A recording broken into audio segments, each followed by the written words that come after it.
দেশে করোনার ভারতীয় ধরন শনাক্ত। যশোর সদর হাসপাতালে চিকিৎসাধীন ভারত ফেরত 6 জনের দেহে মিলেছে ভাইরাস।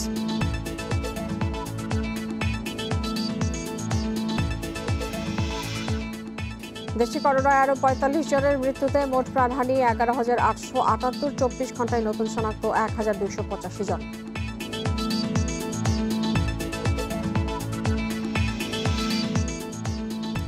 ফেরিতে যাত্রী পারাপার বন্ধ হলেও থামছে না ঈদ যাত্রা। লকডাউন অমান্য করে চলা আন্তঃজেলা বাস বঙ্গবন্ধু সেতুতে প্রবেশ বন্ধ।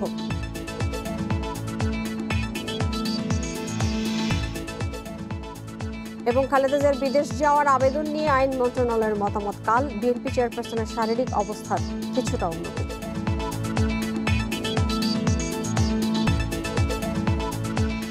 স্বাগত জানাচ্ছি সংবাদ সন্ধ্যায়। আপনাদের সাথে আছে আমি মাহমুদা মৌমিতা। শিরোনাম শুনছিলেন, এবারে চলে যাচ্ছে পুরো খবরে। দেশে শনাক্ত হয়েছে করোনার ভারতীয় ধরন। 8 নমুনা পরীক্ষায় 6টিতেই পাওয়া গেছে এই ভ্যারিয়েন্ট। এর মধ্যে 2টি ডাবল মিউটেন্ট ভাইরাস, যাকে বিপজ্জনক বলছেন অণুজীব বিজ্ঞানীরা। আক্রান্তরা সবাই সুস্থ আছেন বলে জানিয়েছে স্বাস্থ্য অধিদপ্তর। বৃহস্পতিবার ভারত থেকে বেনাপোল হয়ে দেশে আসেন 8 জন। তাদের নমুনা পরীক্ষায় 3 জনের করোনা শনাক্ত হয়। এদের 2 জনের মধ্যে পাওয়া গেছে ভারতীয় ভ্যারিয়েন্ট ও ডাবল মিউট্যান্ট। এর আগে ঢাকা ও যশোর থেকে সংগ্রহ করা নমুনায় আরও 4 জনের করোনার ভারতীয় ধরন শনাক্ত হয়। আক্রান্তদের সবাই ভারতে চিকিৎসার জন্য গিয়েছিলেন এবং সেখান থেকে করোনার নেগেটিভ সনদ নিয়ে দেশে আসেন। তাদের সবাইকে রাখা হয়েছে আইসোলেশনে। আইডিসিআর এর তথ্য মতে তারা 6টির মধ্যে পজিটিভ পেয়েছে। যেই 6টির মধ্যে আসলে 4টি খুব ক্লোজ ইন্ডিয়ান ভ্যারিয়েন্টের মধ্যে আর 2টি কনফার্ম। এবং যশোর বিজ্ঞান প্রযুক্তিও বিশ্ববিদ্যালয় তারাও একই রকম রেজাল্ট পেয়েছে। যারা তাদের সংস্পর্শে এসেছিল এরকম বা তাদের উপসর্গ আছে কিনা সেই সব বিষয় নিয়ে এটা পরবর্তীতে বাড়তে পারে যদি আমরা না সতর্ক হই। দেশে ভারতীয় ধরনটি এমন সময় শনাক্ত হলো যখন হাজারো মানুষ স্বাস্থ্যবিধি না মেনে গ্রামে ফিরছেন। ঈদের কেনাকাটায় মার্কেটগুলোতে পা ফেলার জায়গা নেই। বিষয়টিকে উদ্বেগজনক বলছে স্বাস্থ্য অধিদপ্তর। শুধু স্বাস্থ্য অধিদপ্তরের যে উদ্বিগ্নতার বিষয় তা না, এটা সবারই উদ্বিগ্ন হওয়ার বিষয় যে এইভাবে আসলে আমাদের চলাফেরা করা উচিত না। যেই মানুষটা মৃত্যুবরণ করবে সেই মানুষটা আপনার পরিবারের মানুষ, কাজে আপনারই আগে উদ্বিগ্ন হওয়া উচিত যেন আমি এই সংক্রমিত না হই, আমি আমাকে সংক্রমিত না করি এবং আমার পরিবারকে সংক্রমিত না করি। ভারতীয় ধরনকে বলা হচ্ছে অধিক সংক্রমণশীল। এরই মধ্যে 22 দেশে ছড়িয়েছে এই ধরন। Hasan Misbah, independent news, Dhaka. দেশে করোনায় আরও 45 জনের মৃত্যু হয়েছে। নতুন রোগী শনাক্ত হয়েছে 1,285 জন গত 7 সপ্তাহে, যা দেশে একদিনে সর্বনিম্ন শনাক্ত। এর আগে গত 14 মার্চ শনাক্ত হয়েছিল 1,159 জন রোগী। শনিবার দুপুর পর্যন্ত 24 ঘন্টায় 443টি ল্যাবে 14,703 নমুনা পরীক্ষা হয়েছে। পরীক্ষা বিবেচনায় শনাক্তের হার 8.74%। আগের দিনে এই হার ছিল 9.89%। দেশে এ পর্যন্ত করোনা শনাক্ত হল 7,72,127 জনের। করোনায় 24 ঘন্টায় মৃতদের মধ্যে পুরুষ 26 এবং নারী 19 জন। এ নিয়ে দেশে করোনায় মোট প্রাণহানি দাঁড়ালো 11,878 জনে। করোনা শনাক্তের হার কিছুটা কমলেও ঈদে বাড়তিমুখী মানুষের ঢল এবং শপিং মলগুলোতে ক্রেতাদের উপচে পড়া ভিড়ের কারণে সংক্রমণ আবারও বাড়ার শঙ্কা বিশেষজ্ঞদের। দেশের ভিতরের যে অবস্থা সাথে সীমান্ত অঞ্চলের যে অবস্থা, দুই মিলে কিন্তু ঈদের পরে আমরা একটা ভয়াবহ দুর্যোগের দিকে চলে যেতে পারি। এই জায়গায় থেকে যদি আমরা রক্ষা পেতে চাই, আমাদের মাস্ক পরা, স্বাস্থ্যবিধি মানা, ভিড় এড়িয়ে চলা, সেটি শপিং মল হোক অথবা পরিবহন হোক, এবং টিকা, এই তিনের সমন্বয়ে ব্যতিরিকে কিন্তু করোনার মতো এরকম একটি ঘাতক দানবের হাত থেকে রক্ষা পাওয়া অত্যন্ত দুরূহ ব্যাপার হয়ে দাঁড়িয়েছে। এদিকে করোনা থেকে সুস্থ হয়েছেন আরও 2,492 জন। এ নিয়ে মোট সুস্থের সংখ্যা দাঁড়ালো 7,06,833 জনে। মাহমুদুর নবী, ইন্ডিপেন্ডেন্ট নিউজ। করোনার ভারতীয় ধরনটির নাম B1617। বলা হচ্ছে এটি যুক্তরাজ্য, সাউথ আফ্রিকা এবং ব্রাজিলের ধরনের চেয়ে অনেক বেশি সংক্রামক। কারণ হিসেবে বিশেষজ্ঞরা বলছেন এটি মানুষের শরীরের অ্যান্টিবডি এড়িয়ে যেতে পারে। এরই মধ্যে বাংলাদেশ সহ 22টি দেশে শনাক্ত হয়েছে এর ধরন।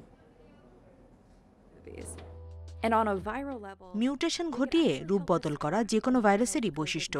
এর মাধ্যমেই তৈরি হয় একই ভাইরাসের নানা ধরন। যুক্তরাজ্য, সাউথ আফ্রিকা, ব্রাজিলের পর ভারতে শনাক্ত হয়েছে করোনা ভাইরাসের নতুন ধরন। এর নাম দেয়া হয়েছে B.1.617। এটি শনাক্ত হয় অক্টোবরে। মহারাষ্ট্রে জানুয়ারি থেকে মার্চ পর্যন্ত ৩৬১টি নমুনা পরীক্ষায় ২২০টিতে করোনা ভাইরাসের নতুন ধরন শনাক্ত হয়। এরই মধ্যে ছড়িয়েছে বিশ্বের ২২টি দেশে।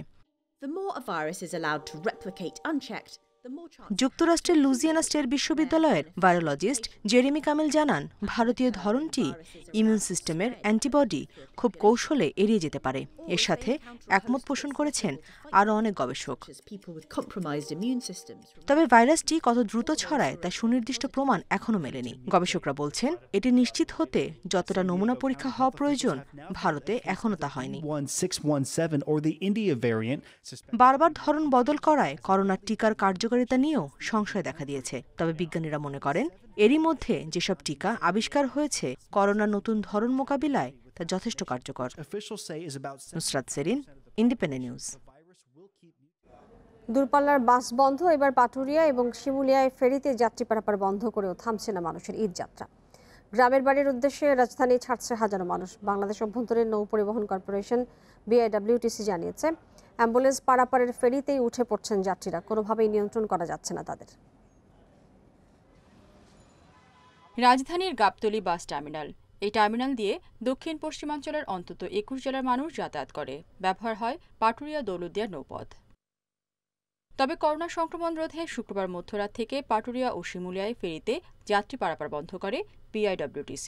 তারপরও এই দুই রুট দিয়ে গন্তব্যে যেতে রাজধানী ছাড়ছে মানুষ। তারা বলছেন, ঘাট পর্যন্ত গেলে কিছু একটা ব্যবস্থা হবে। ফেরিঘাট বন্ধ হলেও দেখি কিছু ব্যবস্থা হয় কিনা, বাড়ির তো যাইতে হবে। এখন আমি হয়তো পাটুরিয়া ঘাটে যাব, পাটুরিয়া ঘাটের থেকে এখন ভেঙে ভেঙে কোনো একটা গাড়িতে করে যেতে হবে। এখন তো চেষ্টা করতে পারি, লঞ্চ না চললে পারে দেখবো কোনো ট্রলার পাই কিনা, অথবা সিবোট পাই কিনা, স্পিড বোট, যে কোনোভাবে যাইতে হবে ভাই। এদিকে দূরপাল্লার বাস বন্ধ থাকায় ঢাকা ছাড়তে মানুষ উঠছেন অটোরিকশা, প্রাইভেট কার, মাইক্রোবাস, লেগুনা, মোটরসাইকেল ও ট্রাকে। আর এসব জানে উপেক্ষিত সামাজিক দূরত্ব, বালাই নেই স্বাস্থ্যবিধির। বাইকে প্রচুর পরিমাণে বাড়তি ভাড়া চাওয়া হচ্ছে, অন্যান্যথায় তো গাড়ি চলতেছে না সেভাবে। তো এখন কষ্ট হলেও যেতে হবে আর কি। যশোর যাব, এখন কিভাবে যাবো এখানে মনে করছিলাম, তো লোকজন যাওয়া আসা করতেছে, তাই সেই হিসেবে আসছে। এখন তো আসলে দেখতে বিপদে পড়ে গেছে। পুলিশ বলছে, নানা অজুহাতে বাড়ি যাচ্ছে মানুষ। তবে আন্তজেলা বাস যাতে চলাচল করতে না পারে সেজন্য কাজ করছেন তারা। সকাল থেকে দেখতেছি প্রচুর মানুষের ঢল, আর গাড়ি ঘোড়া তো কম। যেগুলো সিটির মধ্যে গাড়ি চলে সেগুলো চলতেছে, সেগুলো কেবল আমরা ঘোরা দিচ্ছি। ইউটিউব দিয়ে ঘুরে এদিক দিয়ে সিটির মধ্যে ঢুকতেছে, প্রচুর মানুষের ঢল। আর তাদেরকে স্বাস্থ্যবিধি মেনে চলার বিভিন্ন বোঝাচ্ছি। তারা আসলে বিভিন্ন রুটের যাত্রী, হ্যাঁ। তো আমাদের এখানে তো কোনো গাড়ি যাইতে দিচ্ছি না, তো ওরা পায়ে হেঁটে হেঁটে সামনের দিকে যাচ্ছে। বিশেষজ্ঞরা বলছেন, ঈদ করতে বিপুল সংখ্যক মানুষের বাড়ি যাওয়ার কারণে অবনতি হতে পারে করোনা পরিস্থিতির। আর কোনোভাবে ভারতীয় ভ্যারিয়েন্ট ছড়ালে পরিস্থিতি চলে যাবে নিয়ন্ত্রণের বাইরে। রেশমি নন্দী, ইন্ডিপেন্ডেন্ট নিউজ। লকডাউন অমান্য করে মহাসড়কে চলা আন্তজেলা বাস বঙ্গবন্ধু সেতুতে প্রবেশ বন্ধ করে দিয়েছে কর্তৃপক্ষ। সেতুর উভয় পাড়ে বাসের দীর্ঘ লাইন, ভোগান্তিতে রয়েছেন যাত্রীরা। এ নিয়ে আরও জানাতে সেতুর সিরাজগঞ্জ অংশ থেকে যুক্ত হচ্ছেন সহকর্মী দিলীপ কুমার গৌড়। আর দিলীপ, সেতু দিয়ে গত কয়েকদিন আন্তজেলা বাস চলাচল করলেও হঠাৎ করেই কেন বন্ধ করে দিল সেতু, যেহেতু দুপারেই বাস রয়েছে? কি পরিমাণ ভোগান্তি দেখছেন এবং এই পরিস্থিতিতে সমাধান না করে আসলে হঠাৎ বন্ধ করে দেওয়া হলো কেন?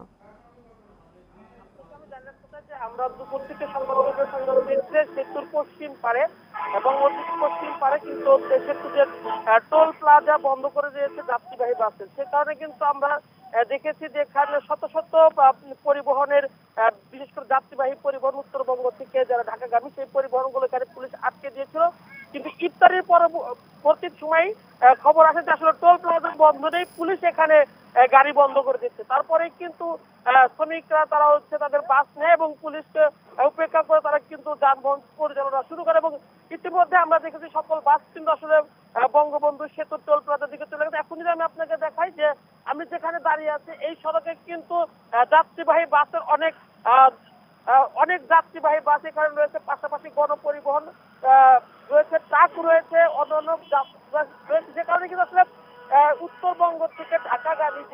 রয়েছে সেই লেনে কিন্তু আসলে দীর্ঘ যানজটের সৃষ্টি হয়েছে। তবে শ্রমিকরা বলছিল যে তারা গত রাত্রিতে বঙ্গবন্ধু সেতু পার হয়ে গেছে, এখন কেন আসলে সেতু কর্তৃপক্ষ বন্ধ করে দিল। পুলিশ বলছিল যে যেহেতু সেতু কর্তৃপক্ষ টোল প্লাজা বন্ধ করে দিয়েছে, যে কারণে তারা বাসগুলোকে ঢাকার দিকে যেতে দিচ্ছিল না। কিন্তু সন্ধ্যার পরে হঠাৎ করেই শ্রমিকরা বললো যে না, আমরা খোঁজ নিয়েছি সেতু টোল প্লাজা বন্ধ, এখানে পুলিশ বন্ধ করবে। তারপরে কিন্তু তারা বাস চালায় এবং এখানে শত শত যে বাসগুলো ছিল তারা ঢাকার দিকে চলে গেছে, দূরপাল্লার বাস। এই গণপরিবহন যে দূরপাল্লার বাস বন্ধ, এই নিষেধাজ্ঞা অমান্য করে কিন্তু বাস চলেছে। এখন আমরা যেখানে অবস্থান করছি সেখানে কিন্তু শত শত বাস একদম উত্তরবঙ্গ থেকে ঢাকাগামী যে শেষগঞ্জ ঘাটিকুমুর গোল চত্বর থেকে একদম বঙ্গবন্ধু গোল চত্বর পর্যন্ত 20 কিলোমিটার এলাকা জুড়ে কিন্তু গণপরিবহন বিশেষ করে বাস এবং ট্রাকের দীর্ঘ সারি রয়েছে। এবং ঢাকার থেকে যেগুলো উত্তরবঙ্গগামী রয়েছে সেখানেও কিন্তু যানজটের সৃষ্টি হয়েছে এবং এখানে আমরা দেখছি থেমে থেমে গাড়ি যাচ্ছে। এবং পুলিশ যেটা বলছে যে তারা আসলে নিয়ন্ত্রণ করার জন্য সর্বোত্তম চেষ্টা করেছে, বিভিন্ন পয়েন্টে চেকপোস্ট বসিয়েছে। কিন্তু এই যে উত্তরবঙ্গ থেকে ঢাকাগামী যে পরিবহনগুলো, সেই পরিবহনগুলো কিন্তু বিভিন্ন সড়ক দিয়ে, আভ্যন্তরীণ সড়ক দিয়ে, শহরের মধ্য দিয়ে যে যেখান দিয়ে পারে সেখান দিয়ে কিন্তু আসলে এই মহাসড়কে ওঠার চেষ্টা করেছে। সারাদিন বন্ধ থাকলেও কিন্তু আমরা দেখলাম সন্ধ্যার পরে সেই বাসগুলো ঢাকার দিকে চলে গেল। অর্থাৎ সরকারি নিষেধাজ্ঞা অমান্য করে যে গণপরিবহন তো এখানে যাত্রীরা সারাদিন কিন্তু দুর্ভোগ পথ হয়েছে। তারা করোনা রোধে ত্যাগ স্বীকার করে এবারের ঈদে বাড়ি না যাওয়ার আহ্বান জানিয়েছেন আওয়ামী লীগের সাধারণ সম্পাদক ওবায়দুল কাদের।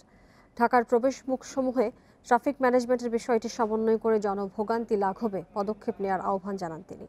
সড়ক পরিবহন ব্যবস্থাপনা নিয়ে এক সভায় অনলাইনে যুক্ত হয়ে এসব কথা বলেছেন সড়কমন্ত্রী। সড়ক পরিবহন ব্যবস্থাপনা নিয়ে সকালে ঢাকা সড়ক জোন, বিআরটিসি ও বিআরটি এর কর্মকর্তাদের সাথে মতবিনিময় সভায় অনলাইনে যুক্ত হন সড়ক পরিবহন ও সেতুমন্ত্রী ওবায়দুল কাদের। এ সময় করোনা সংক্রমণ রোধে স্ব কর্মস্থলে থেকেই আসন্ন ঈদ উদযাপন করতে প্রধানমন্ত্রীর পক্ষ থেকে সবার প্রতি অনুরোধ জানান মন্ত্রী। গত কয়েকদিনে ফেরিঘাটে মানুষের ভিড় ও মার্কেটগুলোতে স্বাস্থ্যবিধি না মানার প্রবণতায় দেশে করোনা সংক্রমণ আবারও বাড়তে পারে বলে মন্তব্য করেন তিনি। গত কয়েকদিনে দেখছি ফেরিঘাটে উপচে পড়া ভিড়, স্বাস্থ্যবিধি মেনে চলার ব্যাপারে চরম উদাসীনতা। শপিং মল, মার্কেটগুলোতে একই অবস্থা। এ ধরনের পরিস্থিতি গত কয়েকদিনে করোনা সংক্রমণের হারের যে নিম্নমুখী প্রবণতা সেটাকে আরও বাড়িয়ে দিতে পারে।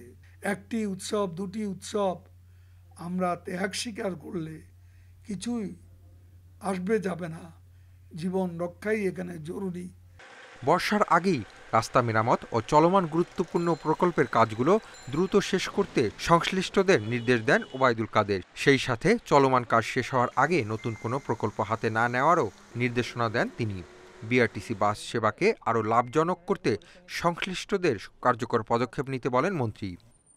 ক্ষতিগ্রস্ত রাস্তাগুলো আগেভাগে মেরামত না করে বর্ষার সময় হাত দিলে এতে কোনো সুফল পাওয়া যায় না। এক পশলা বৃষ্টি হলেই সব কাজ লণ্ডভণ্ড হয়ে যায়। এই ধরনের কাজ করার কোনো প্রয়োজন আছে বলে আমার মনে হয় না। সড়কমন্ত্রী বলেন, বঙ্গবন্ধু শেখ মুজিবুর রহমানের ঐতিহাসিক ৭ই মার্চের ভাষণ ও পাকিস্তানি হানাদার বাহিনীর আত্মসমর্পণের স্থানটি দর্শনীয় করে তোলার জন্য প্রকল্প হাতে নেওয়া হয়েছে। সোহরাওয়ার্দী উদ্যানের গাছ কাটা নিয়ে উদ্বিগ্ন না হওয়ার আহ্বান জানিয়ে ওবায়দুল কাদের বলেন, সরকার এ ব্যাপারে সজাগ রয়েছে। Hasib Mahmud Shah, independent news, Dhaka. ঈদের আগে স্বাস্থ্যবিধি মেনে দূরপাল্লার বাস চালু সহ 5 দফা দাবি জানিয়েছেন পরিবহন মালিক সমিতি এবং শ্রমিক ফেডারেশন। বেলা 11টায় জাতীয় প্রেস ক্লাবে যৌথ সংবাদ সম্মেলনে এই দাবি জানিয়েছেন তারা বলেন, দূরপাল্লার বাস বন্ধ থাকলেও জেলার ভেতরে চলাচলকারী বাস, সিএনজি চালিত অটোরিকশা এবং মাইক্রোবাসে গাদাগাদি করে ঢাকা ছাড়ছে মানুষ। এতে করোনা সংক্রমণ বাড়ার আশঙ্কা রয়েছে। তাই স্বাস্থ্যবিধি মেনে দূরপাল্লার বাস চালুর দাবি জানিয়েছেন তারা। দাবি না মানলে ঈদের দিন সারা দেশের মালিক এবং শ্রমিকরা নিজ নিজ এলাকায় বাস এবং ট্রাক টার্মিনালে সকাল 10টা থেকে বেলা 12টা পর্যন্ত অবস্থান কর্মসূচি পালন করবেন বলে ঘোষণা দিয়েছেন। পাশাপাশি লকডাউনে গণপরিবহন বন্ধ থাকায় 5,000 কোটি টাকার প্রণোদনা দেওয়ার দাবিও জানিয়েছেন পরিবহন মালিক শ্রমিকরা।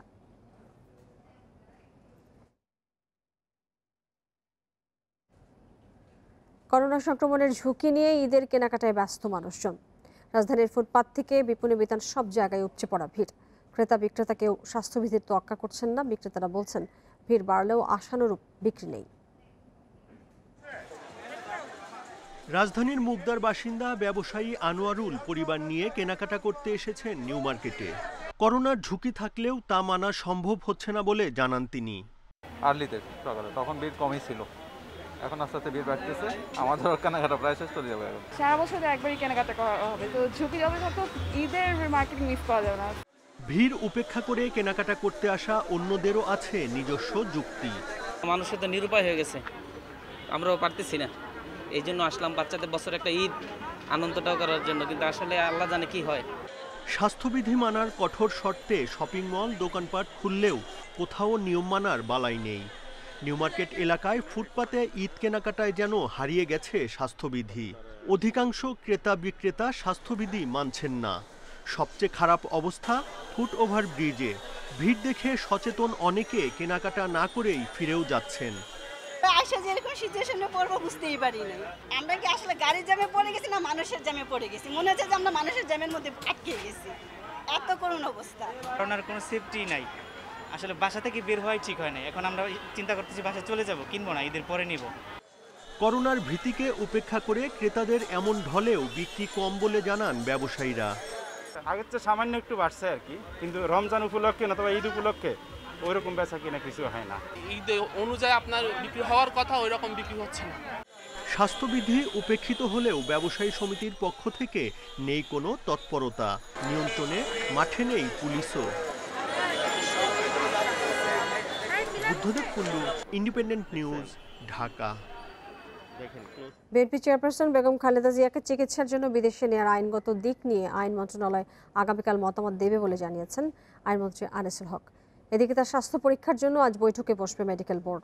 খালেদা জিয়াকে বিদেশে নেওয়ার আবেদনের ফাইল গত বৃহস্পতিবার আইনমন্ত্রীর কাছে পৌঁছেছে।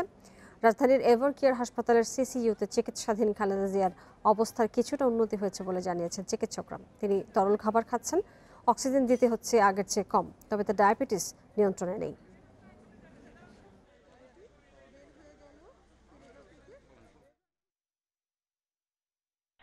আজকে আমার আইনি অভিমত দিয়ে ইয়েতে পাঠিয়ে দিব স্বরাষ্ট্র মন্ত্রণালয়, কালকে সকালবেলা পাঠিয়ে। আজকে তো কেউ নেওয়ার ওখানে নাই, আজকে তো বন্ধ, সেই জন্য আমি কালকে সকালবেলা।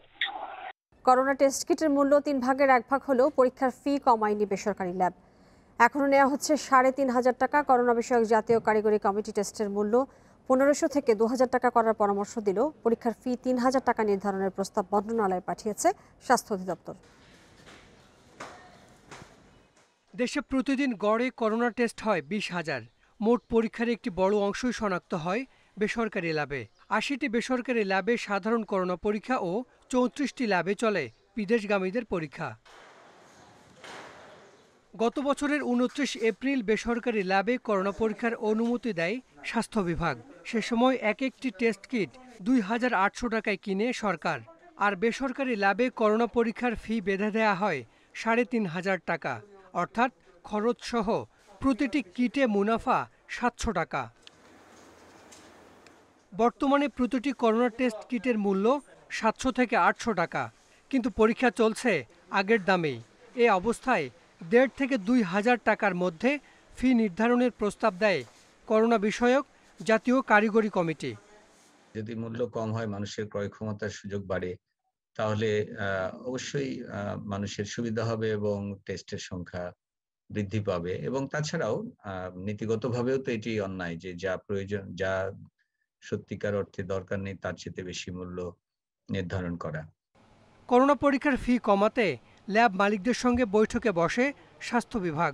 মালিকদের অনুরোধে ফি কমে মাত্র 500 টাকা, অর্থাৎ সাধারণ করোনা পরীক্ষা 3,500 টাকা থেকে 3,000, বিদেশগামীদের ফি 3,000 থেকে 2,500 টাকা, আর বাড়ি থেকে নমুনা সংগ্রহ ও পরীক্ষার ফি 4,500 টাকা থেকে কমিয়ে 3,700 টাকা করার প্রস্তাব পাঠানো হয় মন্ত্রণালয়ে।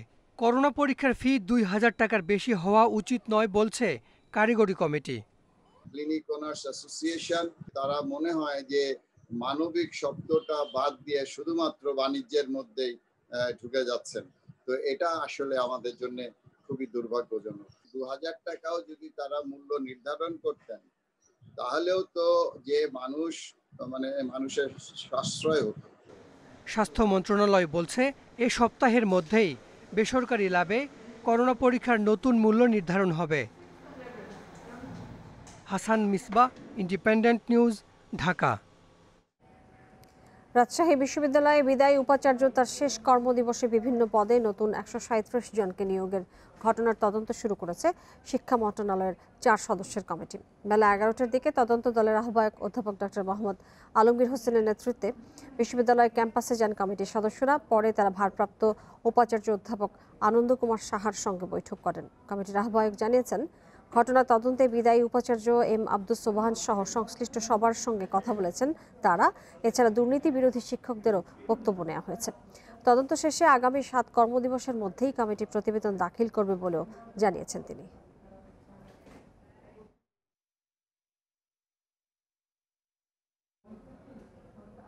যিনি আগে এই বিশ্ববিদ্যালয়ের উপাচার্য ছিলেন, যিনি সদ্য প্রাক্তন হয়েছেন, সেই উপাচার্যরই আমরা দীর্ঘক্ষণ ধরে ওনার সাক্ষাৎকার গ্রহণ করেছি। আমরা মনে করেছি এই বিষয়টির সাথে যারা সংশ্লিষ্ট এবং শিক্ষা মন্ত্রণালয় বলেছে এটা অবৈধ এবং নিয়ম বহির্ভূত নিয়োগ, সুতরাং এর সাথে যারা সংশ্লিষ্ট তাদের সবাইকে আমরা সাক্ষাৎকারের আওতায় এনেছি। যদি সেই ধরনের আমার সুযোগ থাকে তাহলে বিশ্ববিদ্যালয়েও যদি একটা তদন্ত করতে পারে, আমি সেটা মন্ত্রণালয়ের কাছ থেকে আলাপ আলোচনার মাধ্যমে যদি বিশ্ববিদ্যালয়ে সেই রুটিন দায়িত্বের মধ্যে পড়ে তাহলে আমরা করব। বরগুনা এলজিএডের উপজেলা সহকারী প্রকৌশলীকে প্রকাশ্যে মারধর করেছে স্থানীয় এক ঠিকাদার। বৃহস্পতিবারের ওই ঘটনার ভিডিও সামাজিক যোগাযোগ মাধ্যমে ভাইরাল হয়। তবে ওই ঘটনায় এখনও দায়ের হয়নি কোনো মামলা। ভিডিওতে দেখা যায় বরগুনা সদর উপজেলার সহকারী প্রকৌশলী মিজানুর রহমানকে তার কার্যালয়ের সামনেই ঘুষখোর বলে এলো পাতারি কিল ঘুষি মারছেন স্থানীয় ঠিকাদার ফরহাদ জমাদ্দার। এ সময় আশপাশ থেকে কয়েকজন এগিয়ে এসে দুজনকে দুদিকে সরিয়ে দেয়।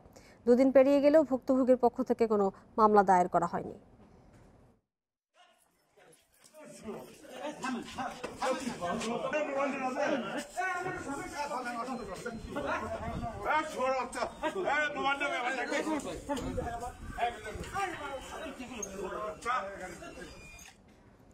আজ 25শে বৈশাখ। কাব্য, গীত, কথা সাহিত্য তো বটেই, বাঙালি সংস্কৃতির অন্যতম সেরা লেখক রচয়িতা রবীন্দ্রনাথ ঠাকুরের 160তম জয়ন্তী।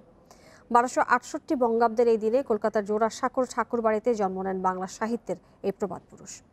কৈশোরে ছড়ার সঙ্গে সম্পর্ক দিয়ে শুরু, কবিতা, গল্প, প্রবন্ধ, উপন্যাস, নাটক, নৃত্যনাট্য যেখানেই হাত দিয়েছেন সোনা ফলিয়েছেন। 52টি কাব্যগ্রন্থ, 38টি নাটক, 13টি উপন্যাস এবং 36টি প্রবন্ধ ও অন্যান্য গদ্য সংকলন বলছে আজীবন সাহিত্য রচনা করে গেছেন রবীন্দ্রনাথ ঠাকুর। আর এসবের মাধ্যমেই বাংলা ভাষা এবং সাহিত্যকে তিনি পৌঁছে দিয়েছেন এক অনন্য উচ্চতায়। জিতে নিয়েছেন নোবেল পুরস্কার।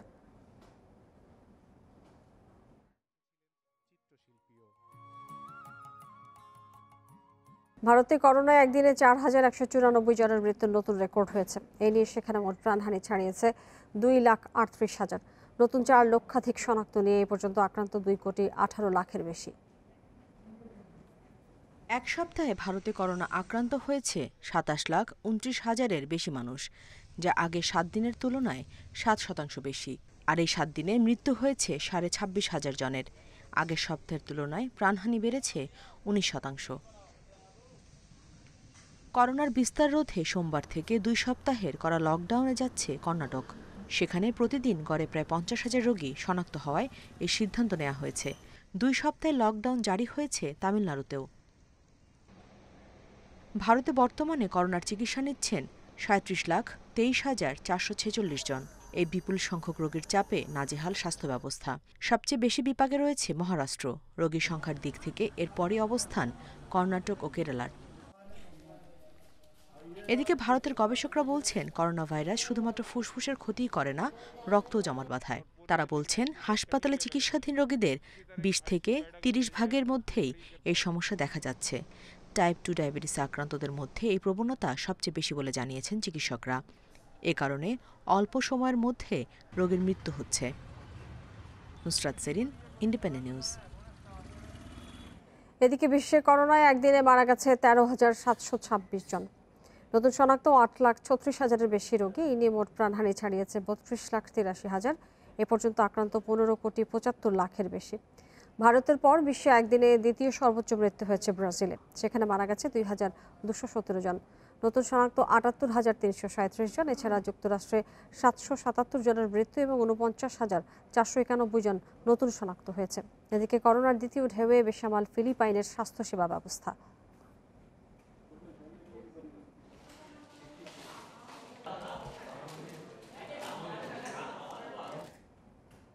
বোমা হামলায় আহত হওয়া মালদ্বীপের সাবেক প্রেসিডেন্ট মোহাম্মদ নাশিদের অবস্থা গুরুতর বলে চিকিৎসকরা জানিয়েছেন। একাধিক অস্ত্রোপচারের পর তার এই শারীরিক অবস্থার অবনতি হয়েছে। নাশিদের মাথায়, বুকে, তলপেটে এবং পায়ে সফল অস্ত্রোপচার করা হয়েছে, কিন্তু অবস্থার অবনতি হলে তাকে ইন্টেনসিভ কেয়ারে রাখা হয়।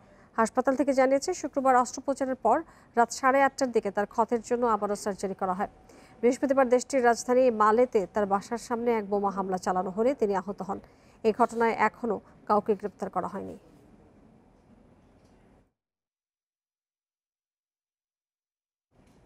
কাল থেকে অনুশীলন করতে পারবে শ্রীলঙ্কা ফেরত তামিম মুশফিকরা। স্বাস্থ্য মন্ত্রণালয়ের সবুজ সংকেত পেয়েছে বিসিবি। আজ দুই পক্ষের সভা শেষে এসেছে সমাধান। এদিকে ভারত থেকে আসা সাকিব এবং মুস্তাফিজও দ্রুত অনুশীলনে যোগ দিতে পারবেন। সেজন্য প্রথম করোনা টেস্টের ফল নেগেটিভ হতে হবে দুই ক্রিকেটারের। শ্রীলঙ্কা ফেরত ক্রিকেটারদের প্রাতিষ্ঠানিক কোয়ারেন্টাইন নিয়ে জটিলতা তৈরি হয়েছিল। আজ থেকে দলের সাথে অনুশীলনে যোগ দেওয়ার কথা ছিল তামিমদের, কিন্তু 14 দিনের কোয়ারেন্টাইনের বাধ্যবাধকতায় লঙ্কা ফেরত ক্রিকেটাররা আজ অনুশীলন করতে পারেনি। কিন্তু স্বাস্থ্য মন্ত্রণালয়ের সাথে আলোচনা করে সমাধান পেয়েছে বিসিবি।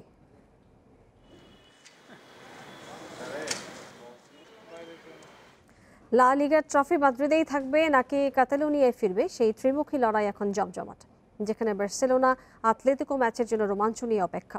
ন্যু ক্যাম্পে আজ ম্যাচ শুরু বাংলাদেশ সময় রাত 8:15টায়। গ্রানাদার কাছে হেরে শীর্ষে ওঠার সুবর্ণ সুযোগ হাতছাড়া করেছে বার্সা। তবে ভ্যালেন্সিয়া বাধা টপকে দ্রুতই মনোবল ফিরে পেয়েছে কাতালানরা।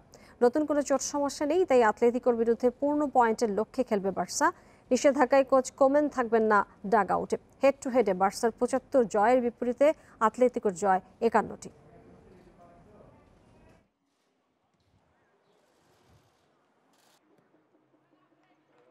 সংবাদ শেষ করার আগে শিরোনামগুলো আরেকবার মনে করে দিচ্ছি। দেশে করোনার ভারতীয় ধরন শনাক্ত। যশোর সদর হাসপাতালে চিকিৎসাধীন ভারত ফেরত 6 জনের দেহে মিলেছে ভাইরাস।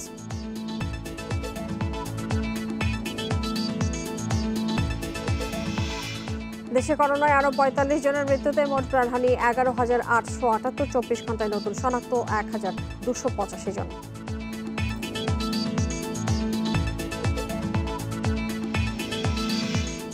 ফেরিতে যাত্রী পারাপার বন্ধ হলেও থামছে না ঈদ যাত্রা। শ্রমিক বিক্ষোভের মুখে বঙ্গবন্ধু সেতুতে আন্তজেলা বাস চলাচল আবার শুরু।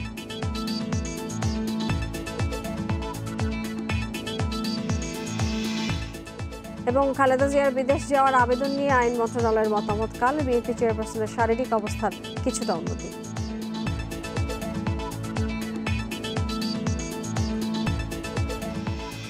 আর এই ছিল আজকের সংবাদ সন্ধ্যায়। ইন্ডিপেন্ডেন্ট টেলিভিশনের সব খবরের আরো বিস্তারিত জানতে চোখ রাখুন ফেসবুক, ইউটিউব এবং টুইটারে। সাথে থাকার জন্য ধন্যবাদ জানাচ্ছি।